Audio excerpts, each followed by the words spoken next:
Hi everyone, welcome to BRICS Briefs, your weekly dose of all things BRICS, served up by me, Clive. Each week we're diving into the heart of the BRICS nations, bringing you fresh news, insights and happenings that are shaping our world. In this week's episode, we'll be looking at Yellen, Lavrov, Wang Yi international visits, the Russian, Indian, China oil trade, and the international multidisciplinary exhibition in Azerbaijan. Uh, Please give a big warm welcome to Rod McKenzie from Ufa, Russia. He's the mastermind behind SCO BRICS Insight, your go-to for all things SCO, and BRICS, with expertise in gas, management, energy, and more. Rod's insights are gold.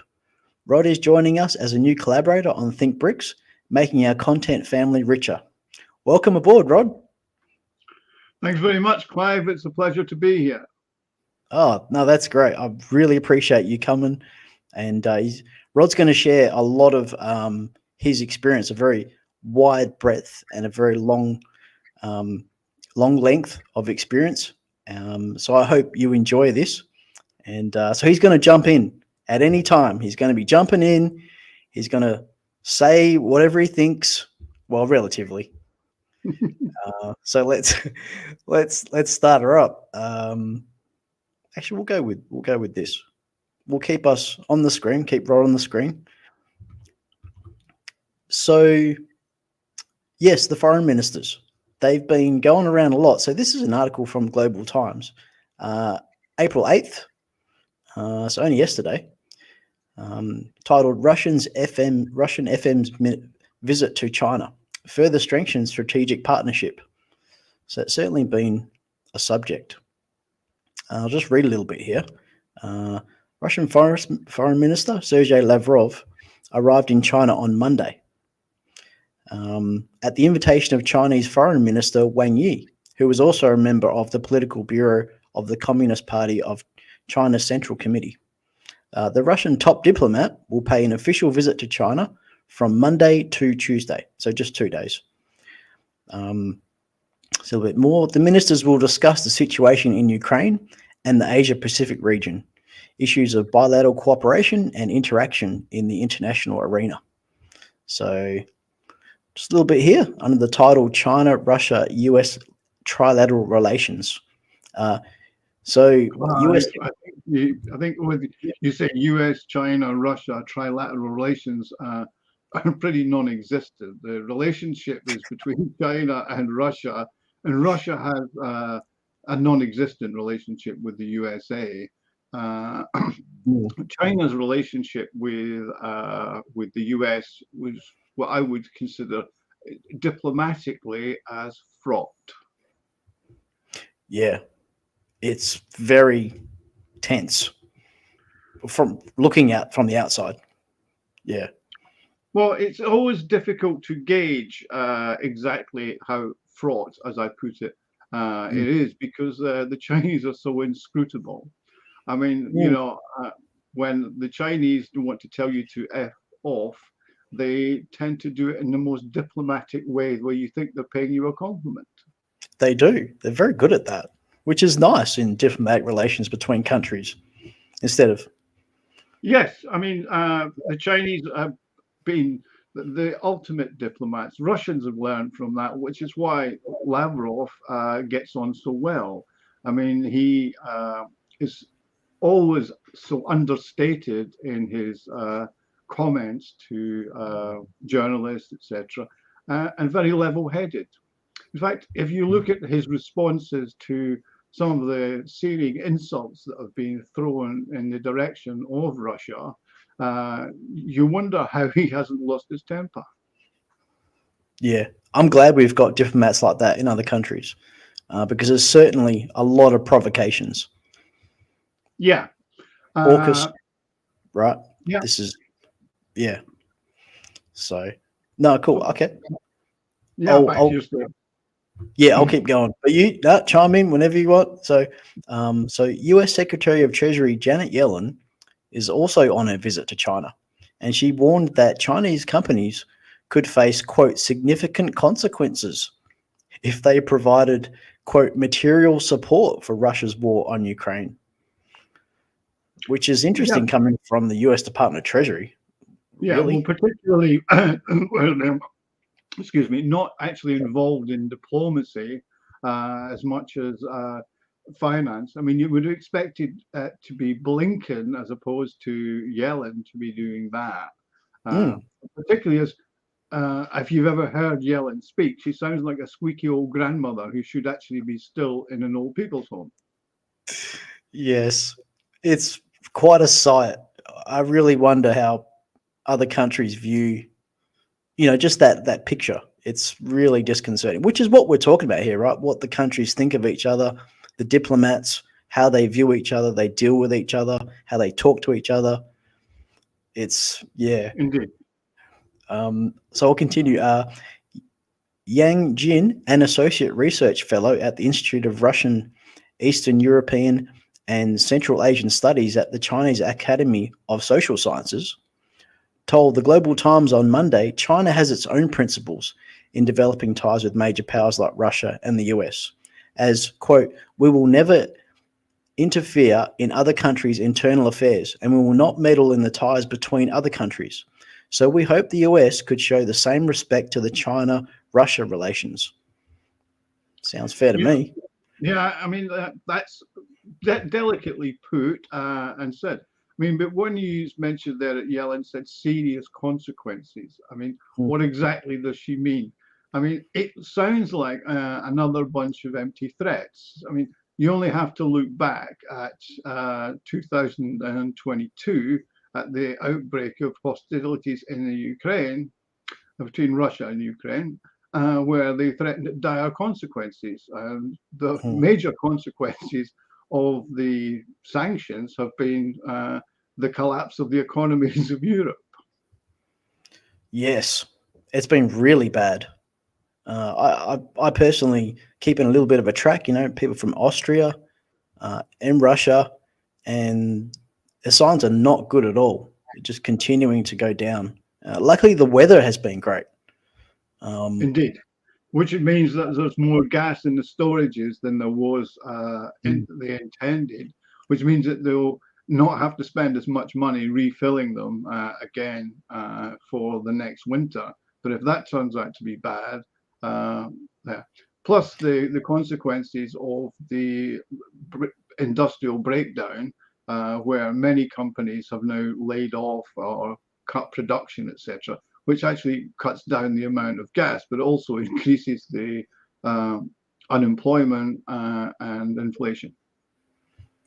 Right. So if people are unemployed, they're at home, and they'll be using more generally. No, I think they're probably wearing an extra sweater or perhaps a coat because the heating bill is so high. They might be at home, but they certainly won't be any warmer. No, it's an awful situation. It's all right, I'll continue. So China is paying efforts to mediate the conflict between Russia and Ukraine since the very beginning of the crisis, and China never adds fuel to the flames. And if the US sanctions Chinese companies who do normal business with Russia in the name of, quote, supporting Russia's war on Ukraine, that would be very unwise, as China will retaliate for sure, experts say. So, yeah, I mean, the talk of sanctions on Chinese companies, it will be exactly the same situation as what happened when the companies were sanctioned. Russia found alternatives, and the Chinese.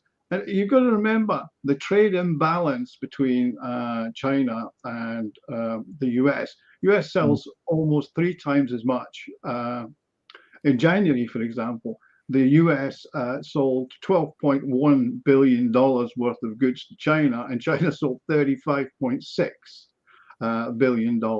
Now, you take that over an annualized basis, and you're looking at around 300, 400 billion in China's favor. So I think that the US is, again, empty rhetoric and threats because it needs China more than China needs the US. Yeah, I mean, I have to ask at this point. I'm sure our audience, please chime in because we've got Rod here and he's going to give you some really good insights. So chime in with questions or be provocative. But I have to ask here too, Rod. Mhm.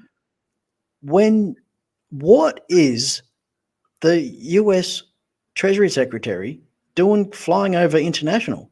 Like, Uh, there's multiple diplomats for that. yeah, well, there's my own take on this is the China has reduced its U.S. Treasury holdings to its lowest point in recent history. It now Oh, only holds 800 billion of U.S. Treasury bills, down from 2017 when it was 1.3 trillion, which is not an inconsiderable amount of money. In fact, yeah. it's probably around the interest bill on the US debt. So Yeah. also because of the amount of trade that that China does with the US, it's sitting on a cash pile of about 1.2 trillion of US dollars in cash in its reserves. Now, if China decided to start dumping the US treasuries or indeed liquidating its dollar holdings, that would dramatically affect the US. Mm. Oh, So I okay. think that basically Yellen, whatever she says in public, is saying privately is please don't dump the treasuries and please don't dump on the dollar.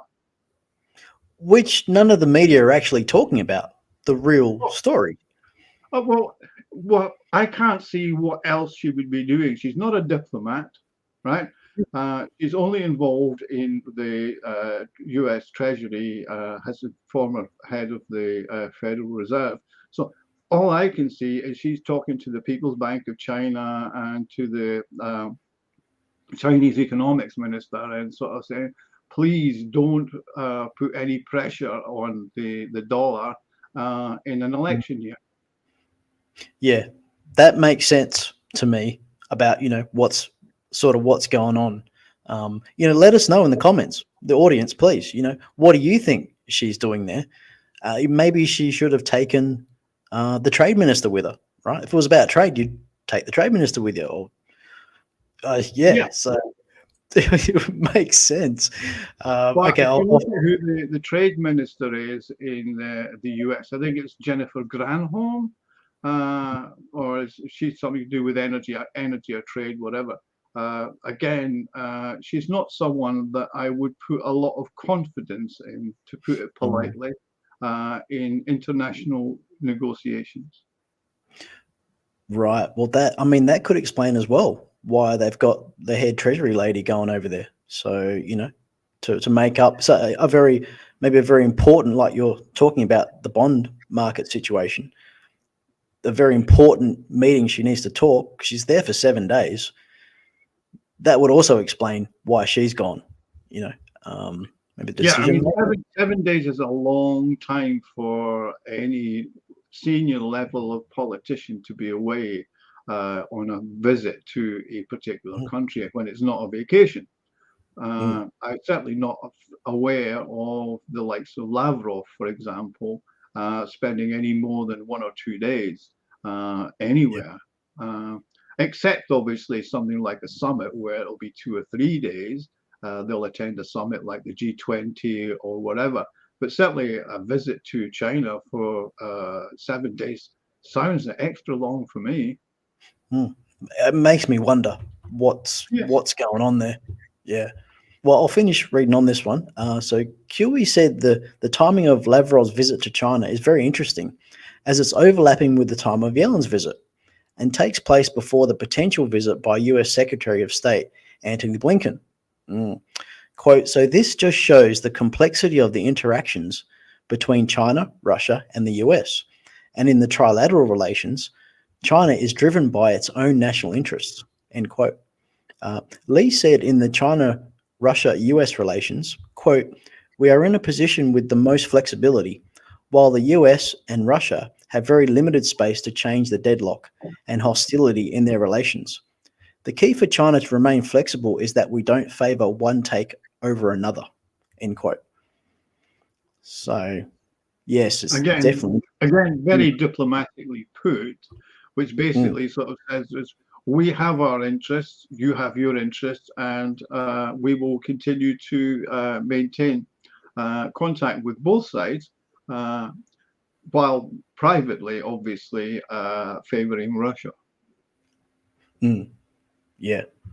Um, so let's have a look here. So this is from the Global Times, a post on Twitter. So in response, it says, in response to U.S. perception of China-Russia relations, Chinese Foreign Minister spokesperson Mao Ning stressed that relevant countries should not attack or smear the normal ties between China and Russia, or jeopardize the legitimate rights of China and Chinese firms. China will take resolute measures to safeguard its legitimate rights and interests. That's pretty strong for China.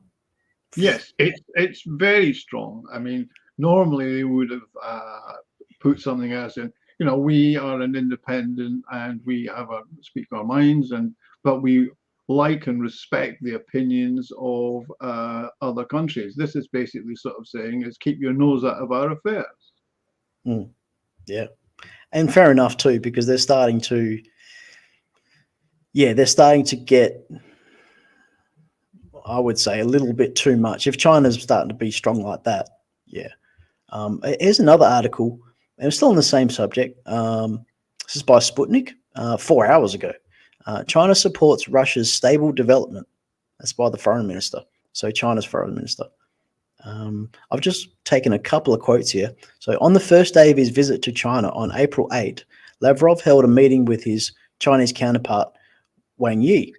According to the Russian FM, they discussed bilateral cooperation in the international arena with an emphasis on joint work in the UN, BRICS, SCO, G20, and APAC. So they were talking about a lot of stuff in 2 days. Um, so I think it's important just to highlight this principles of non confrontation. So China and Russia must adhere to the principles of non confrontation and non targeting of third parties, the Chinese foreign minister said. There's a quote here. The parties, China and Russia, must adhere to the principles of non alignment, non confrontation, and non direction against third parties. Um, just the That's the end of the quote. It is necessary to oppose all forms of hegemony and intimidation, the Cold War mentality, provoking division and confrontation, the minister added.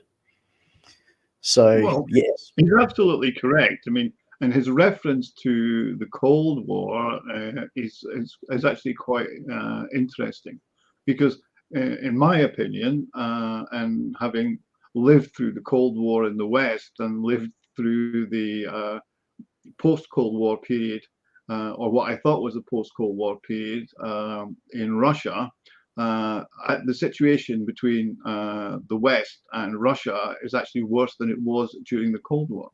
The Mm, communications channels are almost shut down, whereas before, during the Cold War, there was constant communication between the Russians, or the Soviets as they were then, and the United States. And those various treaties, the strategic arms treaties, etc., were signed.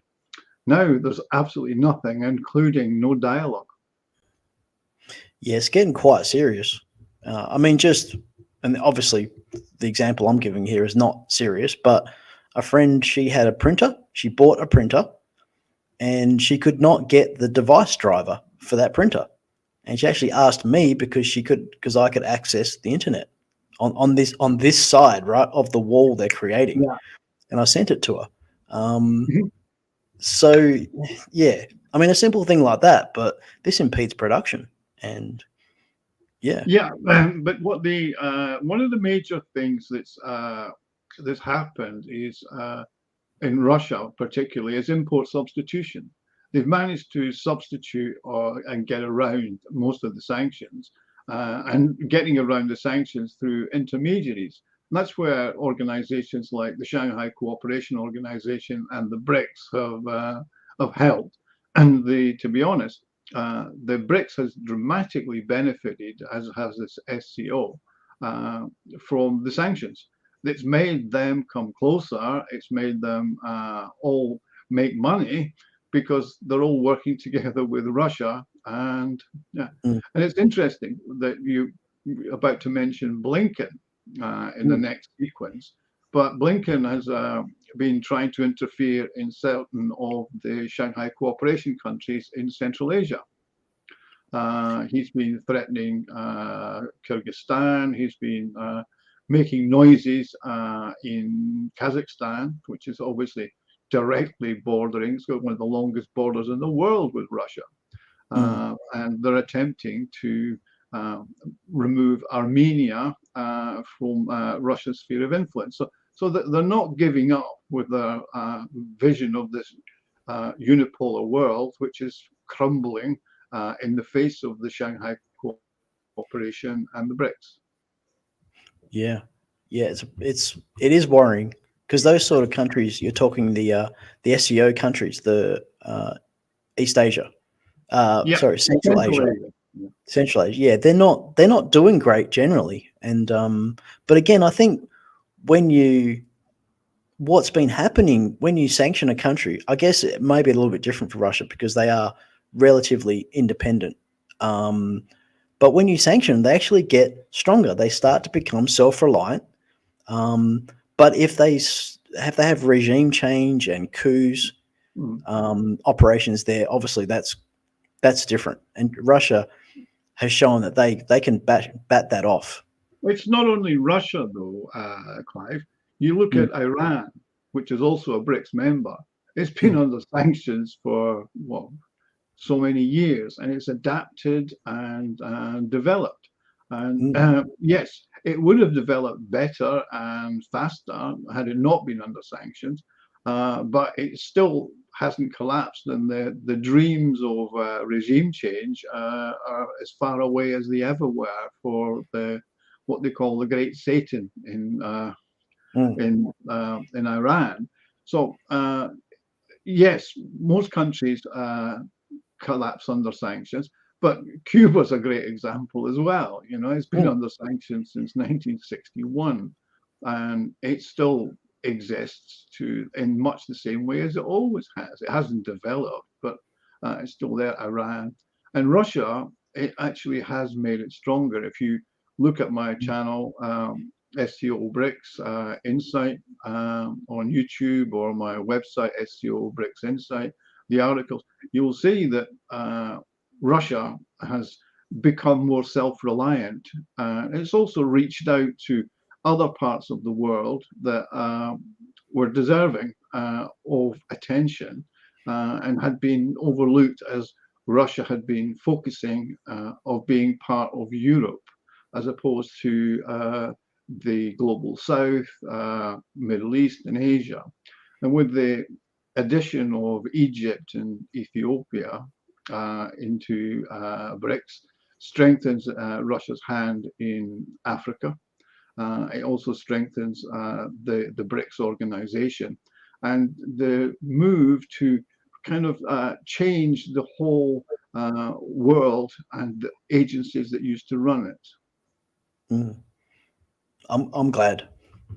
Yeah. Let's have a look at this one. So Lavrov's visit to China began with threats from the US Treasury Secretary, which we're sort of going over now. But this is an article.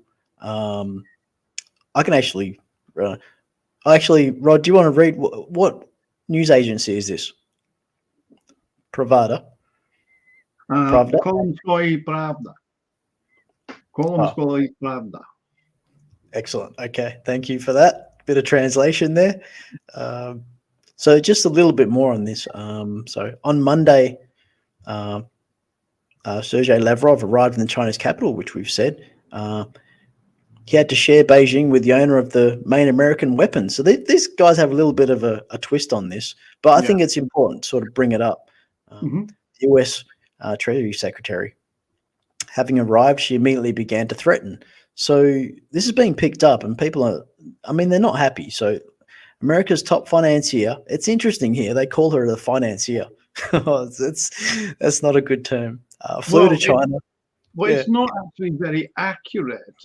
No, describing her as a financier or an economist is a bit like an oxymoron. I mean, we're talking about this as a woman who told everybody 2 years ago that inflation was transitory. Yeah. So much for being transitory, as it has lasted probably every quarter since you made the comment. It's getting worse. Where prices, I mean, I can just reflect here on Australia, minimum 20%.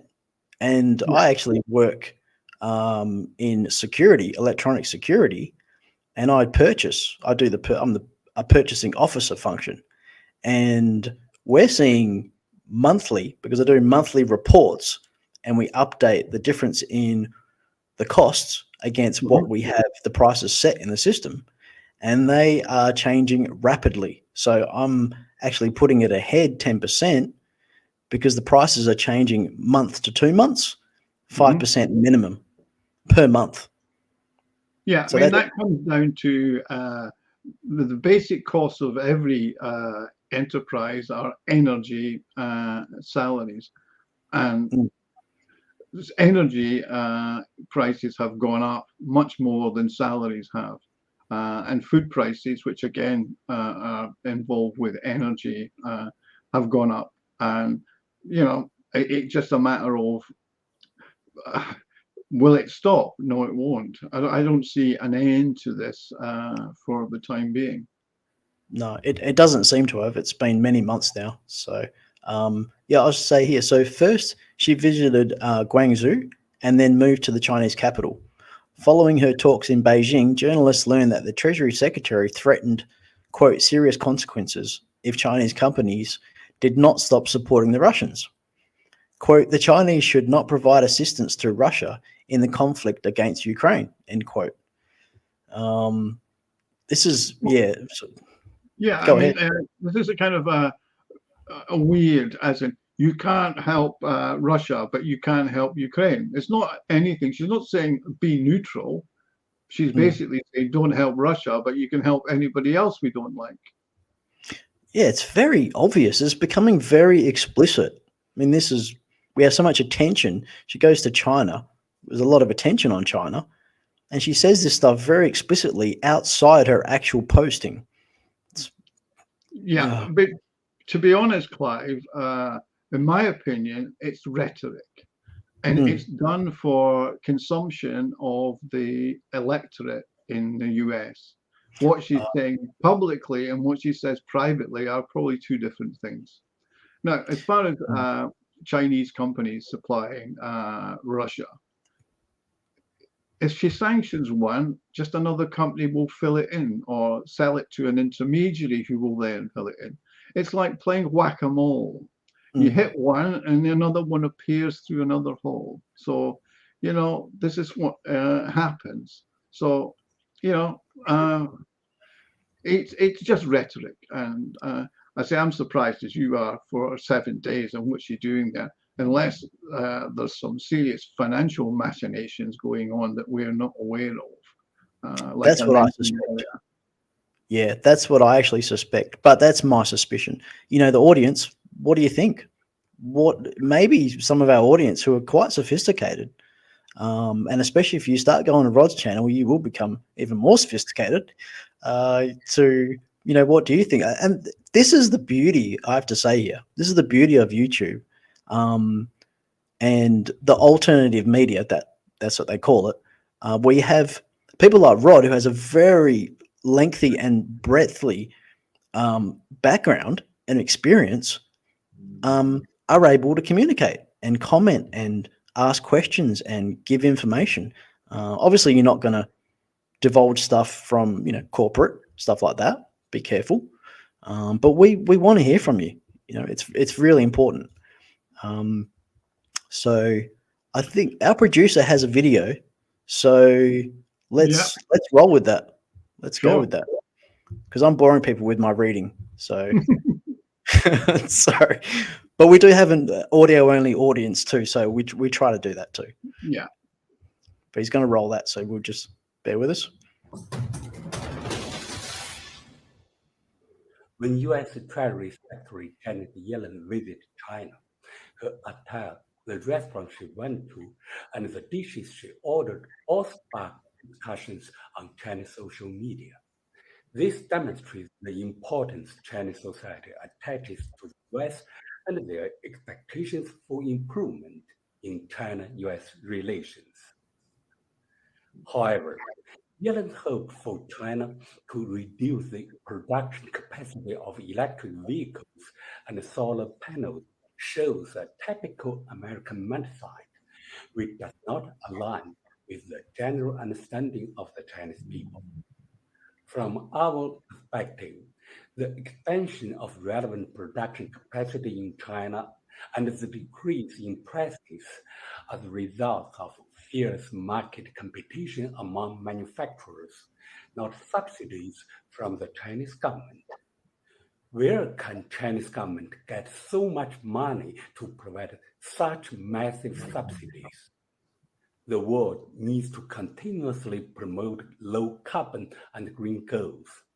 China's affordable and high-quality new energy products are widely welcomed in the international market. This contributes to United Nations climate action and benefits consumers. Such market success is unstoppable.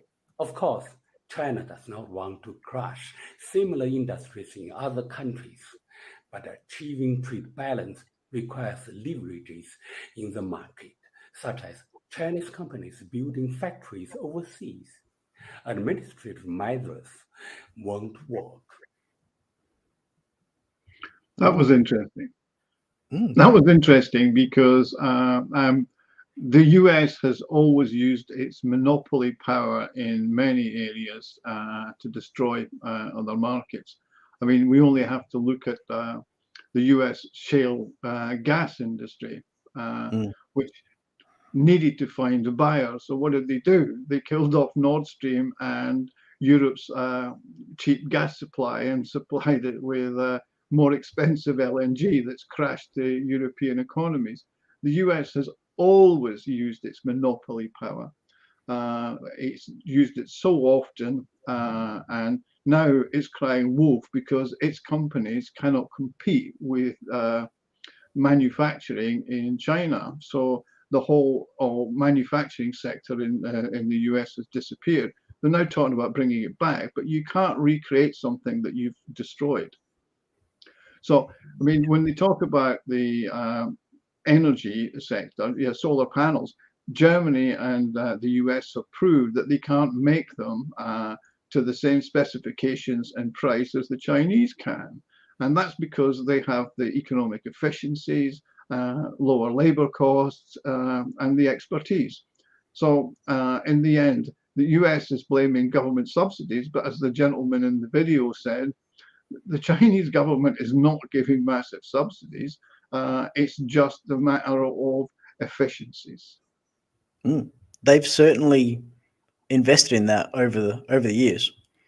So, okay, let's move on because we got into that, but we don't want to go too long. So, I just wanted to highlight because we're gonna bring in India and Russia with the oil, right? And we actually did a video about this, and it's very informative. And there's others too. This is, I think, it's very good analysis, and if you want to check that out, so we'll just see here. This is an article by NDTV titled "Russia says no issues with oil payment from India." External Affairs Minister S. Jaishankar in February this year reaffirmed India's stance on buying Russian oil despite sanctions on Moscow amid military conflict with Ukraine. This is definitely an issue. This is only from a few days ago. Yeah, I mean, it certainly is an issue because the US has been pushing Indian banks, Turkish banks, UAE banks to stop doing business with Russian oil suppliers. But there's always a way around it. India, for example, started to buy Russian oil in UAE dirhams, right, to get around this, and that's what the Indian foreign minister was referring to. So they're not going to stop it. And to be honest, Yellen and Blinken and the Biden administration don't want to stop Russian oil, because if they stopped Russian oil in the market, the price of oil would skyrocket way above the $100, which would cause huge problems in the US in an election year. The price of gasoline in the US is one of the major issues in any election, and it's already about 1.5 times higher than it was when Donald Trump was in power. So this again is rhetoric. It's let's stop doing this, let's sanction some tankers, etc. But there's always ways around it, and the Russians get around it. Plus, India needs the oil because it doesn't have enough, obviously, to keep its refineries going, and it has more refineries than it actually needs for producing for domestic consumption. So a vast amount of Indian diesel and petrol that's refined in India is exported now to Europe to replace the stuff that the Europeans stopped buying direct from Russia, and they get a markup. So again, oil just goes around and around, and they disguise where it came from. Yeah, they're saying here, Russian oil supplies to India are maintained at a steadily high level. No problems arise with determining means of payment for oil exported by Russia. That's from the Russian spokesperson for the Russian Foreign Ministry. So, and the Indian Foreign Ministry. Yes, the priority in payments, quote, is given to national currencies. So this is a reference to BRICS. And I guess that's only going to continue as the announcement, which we're all anticipating eagerly at Kazan, when they roll out, which we expect to be a blockchain, digital currencies and payment system that will be rolled out, which will allow the BRICS members, SCO members, and those who want to trade with them, the ability to completely bypass the dollar and the euro. It's going to get very interesting, and we'll be reporting on it. And I'm sure you will too, Rod. Absolutely. I have family not far from Kazan. My wife's from the Republic of Mariel in Yashkarala, which is 100 kilometers north of Kazan. So while people like yourself will be struggling to find accommodation with the thousands of guests turning up for Kazan, I have numerous relatives that will be able to put me up, and it's only an hour's drive into Kazan. Well, there you go. Call Rod. I'll read this part. He said that India and Europe have talked about their stance and have not emphasized their differences. He said that Europe shifted a large part of its energy procurement to Middle East after the war erupted between Russia and Ukraine, which was until then the main supplier of energy for India and other nations. I highlighted this for this reason, actually. What should we have done? In many cases, our Middle East suppliers gave priority to Europe because Europe paid higher prices. Either we would have had no energy because everything would have gone to them, or we would have ended up paying a lot more because you were paying more. And in a certain way, we stabilized the energy market that way. That's the point I made already, Clive. The fact that you cannot take Russian oil off the market. You just change where it's sold to. Yes. Yeah. And it's very interesting. And this is why we wanted to bring this up this week, because this is really starting, because it's a major commodity and used in everything, in manufacturing and in use for production. So it's really important in the dynamics of BRICS, of the geopolitical landscape. So this is an article from Utkarsh yesterday. China imports maximum crude oil from Russia, leaving India behind. So China's overtaken India. I've just highlighted a couple of things here. So according to energy cargo tracker Vortexa, so this is reliable data, released its report in the first week of April 2024. According to this report, China has overtaken India as the primary importer of Russian crude oil through sea routes. The figures in March 2024, China imported 1.8 2 million barrels per day of Russian crude oil by sea. So quite, and just I've written here, so despite pressure from Western countries, the Indian government has continued to buy oil from Russia due to India's significant demand for oil and Moscow's concessional offers. In this context, Indian officials believe that this strategy has contributed to stabilizing global crude oil prices. So it's benefited them. It's benefited all of us. It actually benefits everybody, as I mentioned. If you take the Russian oil out of the market, all that happens is prices rise. So India is now taking the oil from Russia, as is China, and the Saudis and the United Arab Emirates are sending it to Europe and to the US. So it's just a merry-go-round. Just depends on which one you get on. I probably want to ask here, actually, because it's something that's on my mind. It may be on the audience's mind too. India buys it and they resell it. And in another article I'm going to show you, do you think they're taking advantage, they're adding too much margin, or because it's a market, right? So they're not adding a lot more. They're being conservative and they're actually helping us out. Otherwise the price would be quite high. Yeah. So, I mean, the oil is the lifeblood of every economy. It makes everything from plastics to whatever. So it needs to go somewhere. And I say Russia is one of the largest producers. It's the second largest producer after the US. And the type of oil that Russia has, which is the Urals brand and Sokol brands, are ideal for making petrol and diesel, where other brands of oil are actually better for making things like petrochemicals, etc. So India loves it because it's got a high number of refineries. In fact, two of the major refineries in India are actually owned, partially owned, by Rosneft. Oh, right. Right. So there's a very close tie there. Plus, obviously, China is next door to Russia. I mean, they have the longest land border in the world. Actually, longer, the Russia-China border, than the US-Canada border.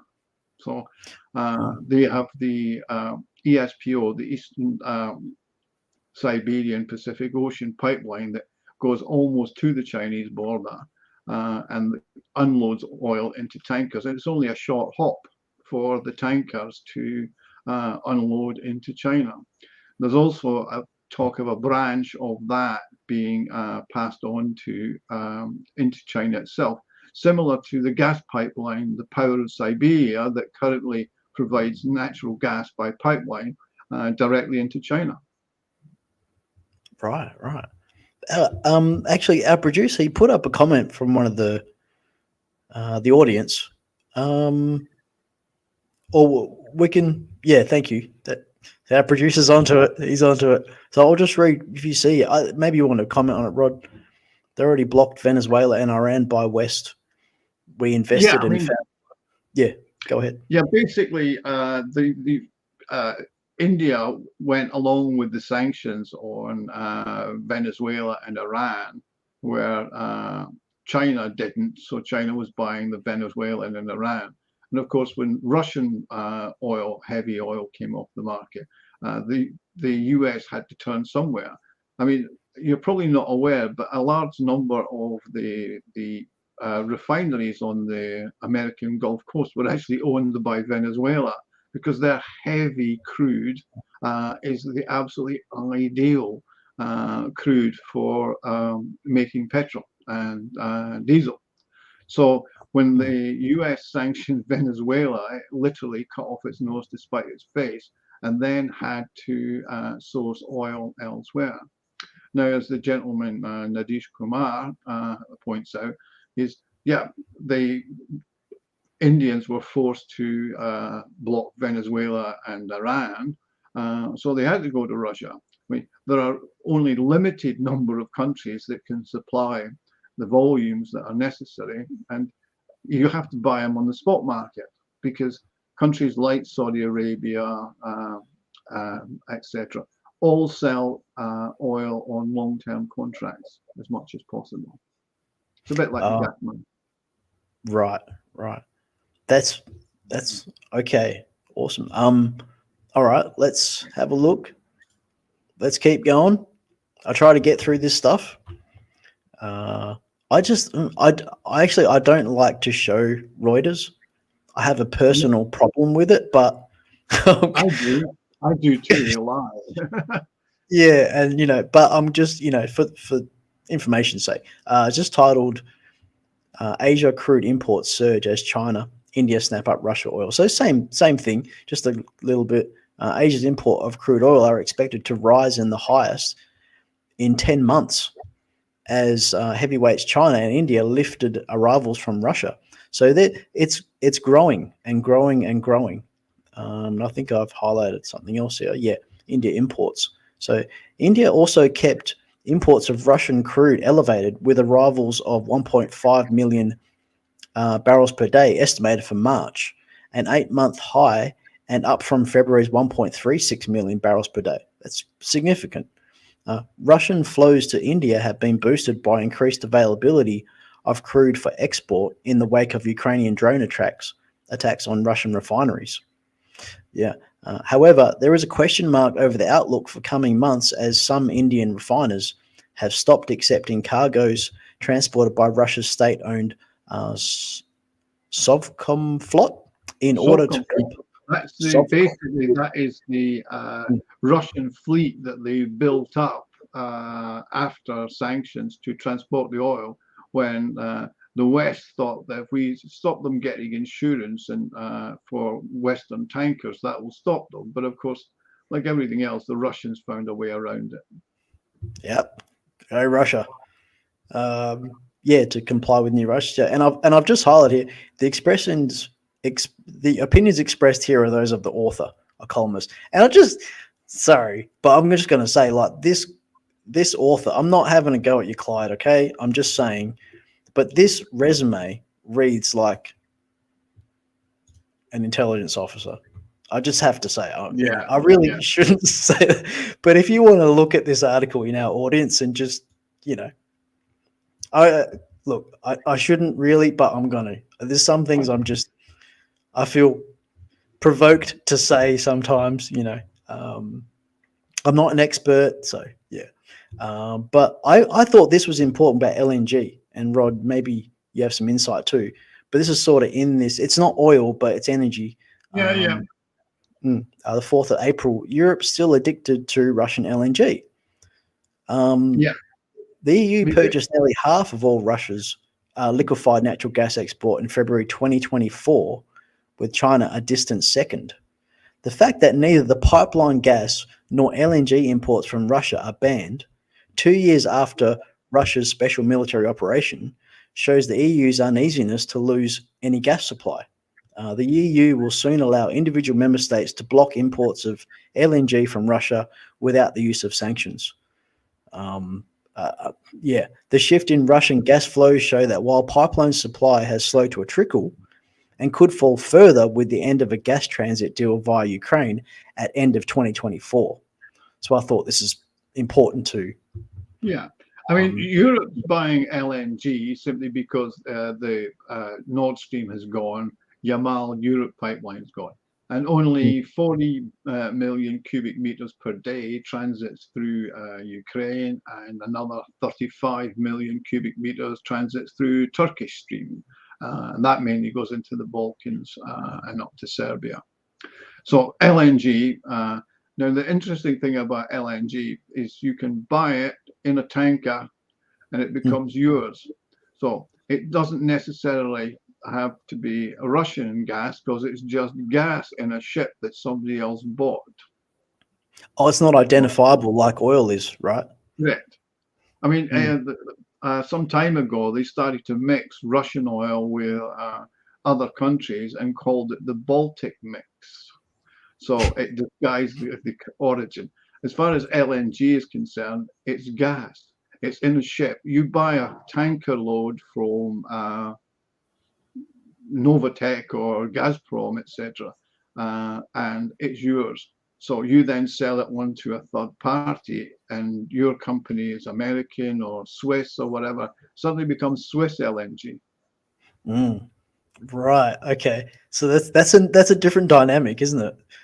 Yeah. I mean, the whole LNG market is divided into long-term contracts, which is something that Qatar, Australia, even America are all into.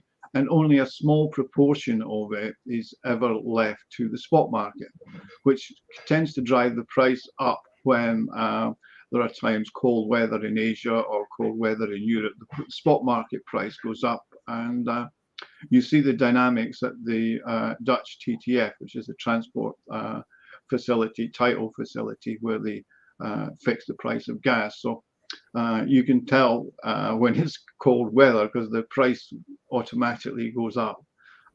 If you've bought it in long-term contracts, then you're covered. You've actually hedged your bets, if you like. But Europe didn't like long-term contracts for a long time, and they've now come back to bite them on the bottom, if you like. Oh, so now they are actually engaging in long-term contracts. They're trying to, but again, they were behind the curve.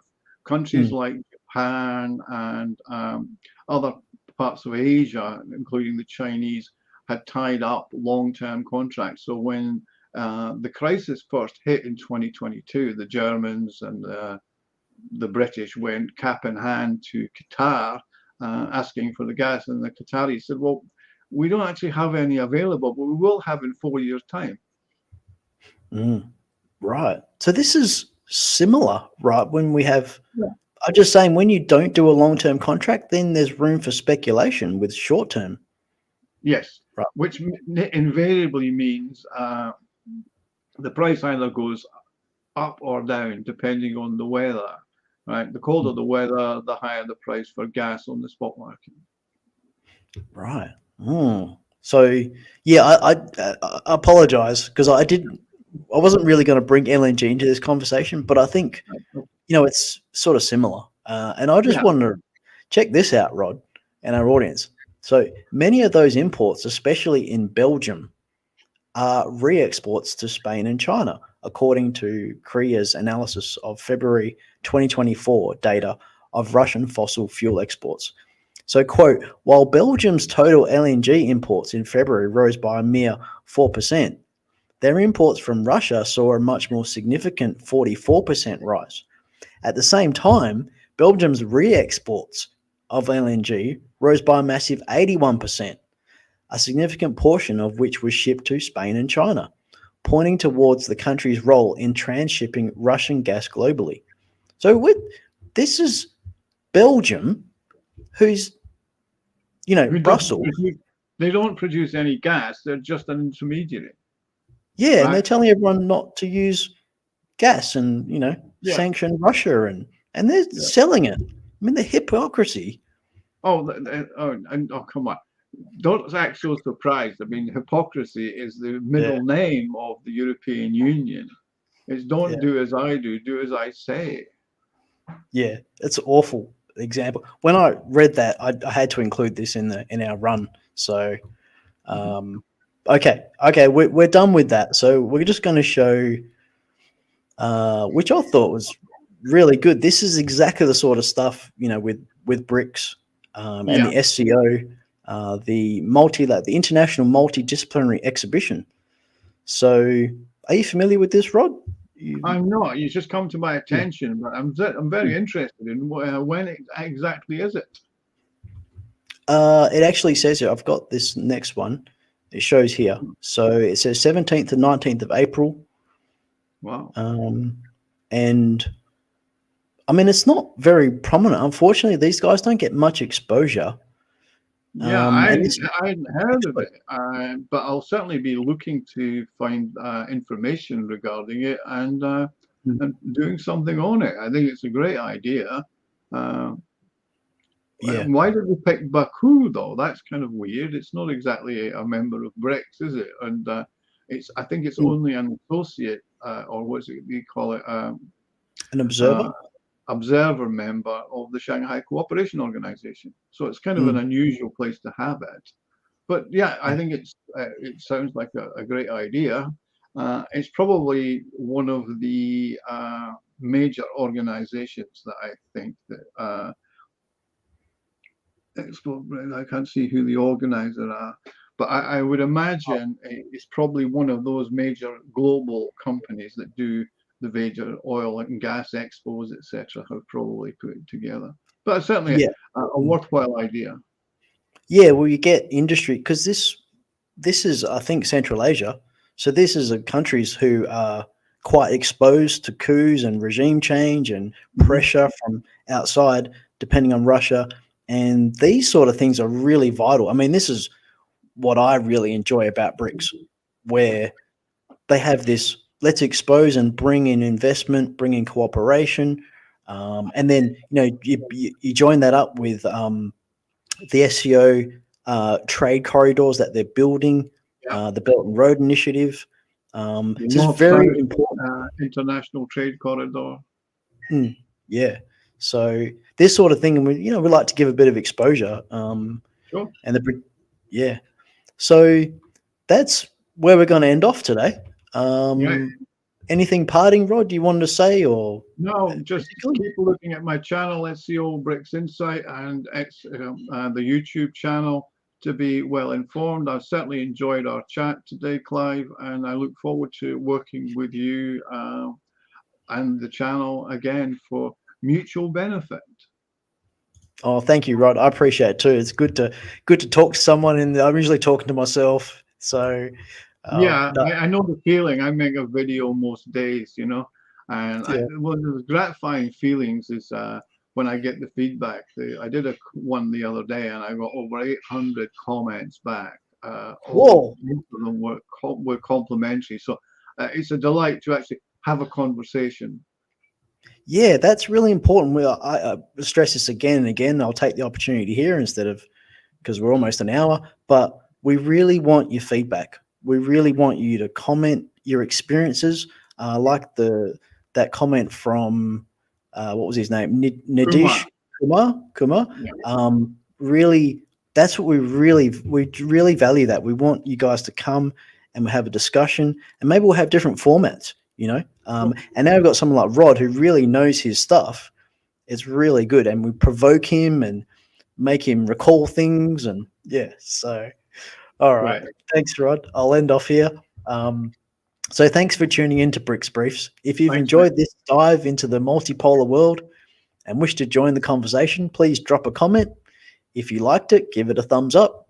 Please share our video if you think your contacts or colleagues would find value in it. We would like to receive your feedback, as I said. It is really important to us. Don't forget to subscribe for more weekly insights, and follow us on our Substack and social media platforms. And please follow Rod. I think you'll really find his work valuable. If you'd like to support our work, please consider contributing with a buy me a coffee. Your generosity keeps the content flowing. Stay curious, stay connected, stay optimistic, and let's keep exploring together. Ciao.